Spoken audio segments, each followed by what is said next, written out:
as we start looking at the guidelines for Section 2, I made you a few notes that I want you to be aware of. Every artifact in Section 2 must have a context statement. I provided an example of the context statement for you to use as a guide. The context statements are important because they provide your portfolio reviewer an explanation of the chosen artifacts displayed in that portfolio. That way they're not going to come out and ask you, so what's this about? And the less they have to ask, the better you're going to like it.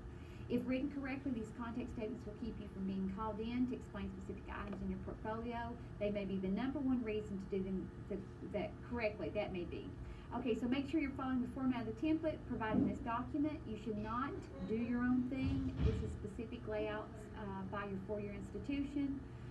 So use the format that I've provided. Be conscientious of your work. Format, alignment, and grammar are so important to the overall look of your artifact. I would suggest finding a friend who will take your work and compare it to the examples given. This will help your overall grade on the portfolio.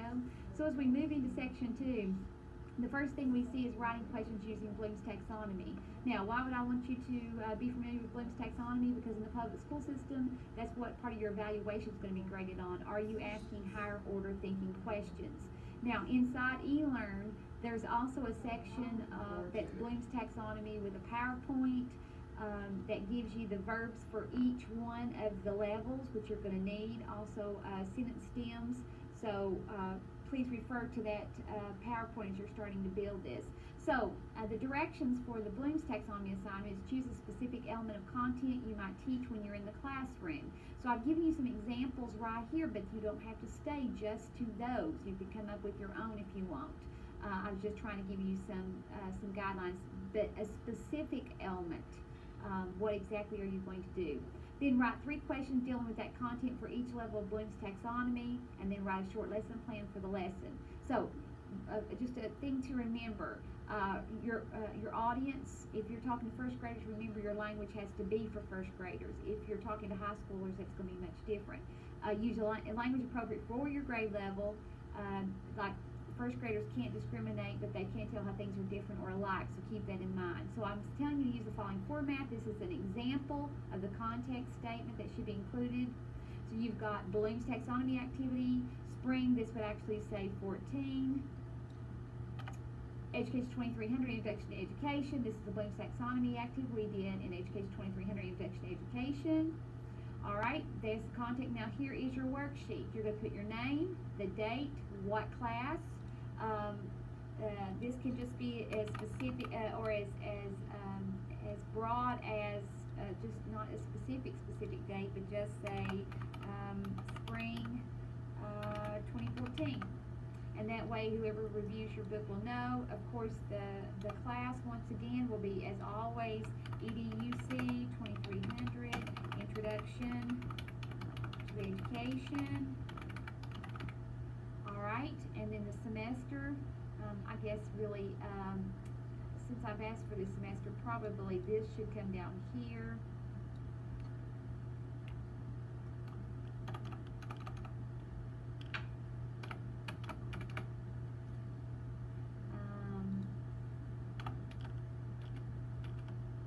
That should be lined up, so we could do a specific date here. So whatever date you're going to do it in your name. Alright, that would take care of the top part. Now, you notice I didn't bold my answers. You should not bold yours. So, the targeted grade level. What grade level are you going to do this activity for? First, second, third. Spell it out. So, if it's going to be second, say second grade.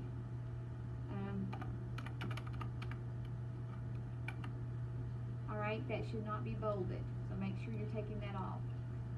The subject area, what is it? Math, English, social studies, science? What is the subject area? And then the specific content that you're going to be teaching. If it's math, is it addition of 2 numbers? Is it addition of 3 numbers? Alright, you see specifically how the format is laid out. So we have the 6 different levels of Bloom's Taxonomy: remembering, understanding, applying, analyzing, evaluating, and creating.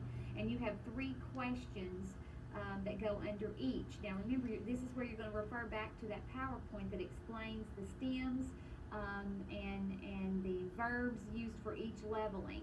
So make sure you refer back to that as a guide. Now, if you come down and this question is longer than one line and you have to go back, make sure you align everything evenly over here, all the way up. Everything should be, it shouldn't be, the first sentence starts here, but the last of it is over here. Make sure you're aligning everything up to where I can lay a ruler down and everything just flows right down through there. All right, so if you come on down, after you get this Bloom's Taxonomy activity made, then you're going to go into producing the lesson plan for it. So here is your context statement. Lesson plan assignment. You're going to have spring 2014. You're going to have the same Education 2300 Introduction to Education class, and then put this complete sentence in here. This is my, erase this and put your complete sentence in. This is my lesson plan assignment we did in EDUC 2300 Introduction to Education class, period. Okay, that's where your complete sentence goes right there, and it does not get highlighted. I just did that so you would know that this doesn't need to be in there, that your sentence goes in. Alright, as we come on down, you have your name, the title of the lesson, the grade, and the date once again. And you're going to just list me, materials needed. If you're going to bullet that, make sure you're keeping your alignment all the way down through here.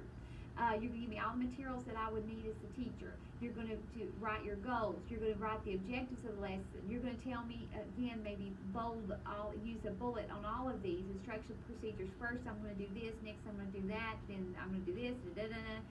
This one, questions, is already done for you. See Bloom's Taxonomy assignment, because this lesson plan connects back to the assignment you just did.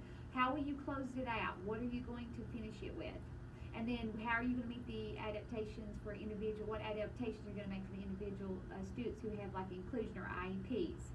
Alright, and then your evaluation assessment, that's actually going to be a C attached rubric. We're going to make one of those as well. So make sure if on your template that is not 2 words, make sure you fix that. Did you see how I just did that? It was underlined to tell me there was a problem. Okay, it needed the space, so make sure you fix that on yours if it's not fixed already.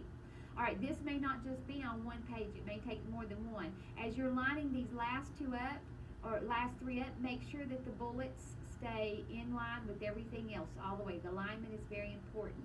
Alright, so this says use this to correctly fill in the lesson plan template above. This may help you, these websites, what's the goal of the lesson, and it gives you hints on what to do and how to start it. So this is just a little bit more. You can provide me a state system standard now that you know the Common Cores. You could add me a Common Core even in there to go with the lesson plan. Common Cores maybe even. So make sure you include those. Below is the example for use as a guide. Taylor let me use this, as you can see, in 2010. There's hers completely filled out. Look how neat that is aligned. Do you see how that right there, all the way down, it flows down? I can lay a ruler down and get all of that. Here is a lesson plan that goes, that yours should go with the Bloom's Taxonomy. This is not linked because I wasn't doing this at the time that Taylor submitted hers. This would be an example of what you could do. This doesn't have the Common Cores in there, Common Core standards, but if you want to include that, please do. Do you see how the alignment is all the way down? And then here's the last part of it, the rubric. Then you would say spring 2014 instead of 2013.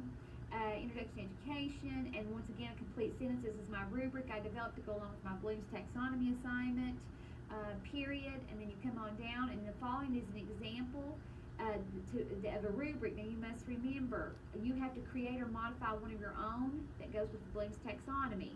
So you could search out one online, you could use this, but it has to be modified. That's the way you get credit. Like this one's for Pony Express.